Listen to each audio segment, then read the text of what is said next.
Pacquiao laban dito sa dayong Indonesian fighter. May in out na. Good in and out. That's good, no?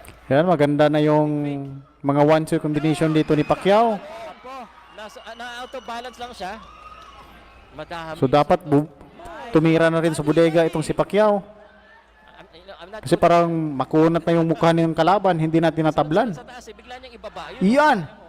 Ayun, body shot na yun. Talaga yung ano, pag may Pacquiao na blood, ano, talagang gusto ng bakbakan talaga eh. Pero grabe tong si Indonesian. Oo. Matibay rin. Yun na sinabi mo, totoo yan. Ilang malalakas na suntok din ng Pacquiao. Yun o. Ayan mga bay, iniinda na itong si Kundimang yung body shot ni Eman. Bumalik. Yan ang gusto natin, nagkata... That 1, 2, 3, 4, 5, 6, 7.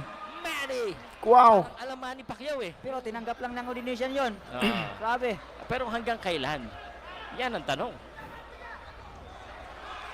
Oh, Tumatalbog na yung ulo ng kalaban rito.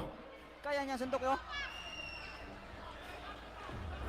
Sinalo lang. Isang uppercut na lang to mga bay. Kumikipot na rin yung mata ng kalaban. At tignan mo yung mga paa mga bay. Nanghihina na yung paa ng Indonesian fighter. Bumalo din si Eman. Ayan na. Ayan Good ang counter by Indonesian.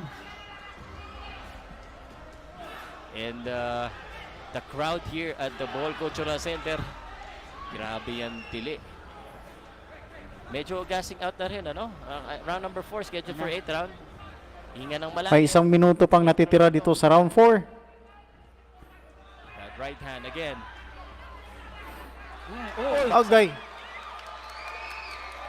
Talagang napaluhod na lang itong Indonesian mga bay. Yun, may pa-flying kiss pa. May pa-flying kiss. May pa-flying kiss pa si Eman kay Jillian Ward.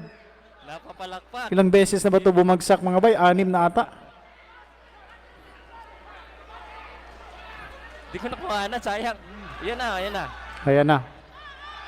Ayan na nga mga bay. Tapos ng laban. Tinigil na ang laban mga bay at panalo na si Eman Bacosa Pacquiao. And that's it!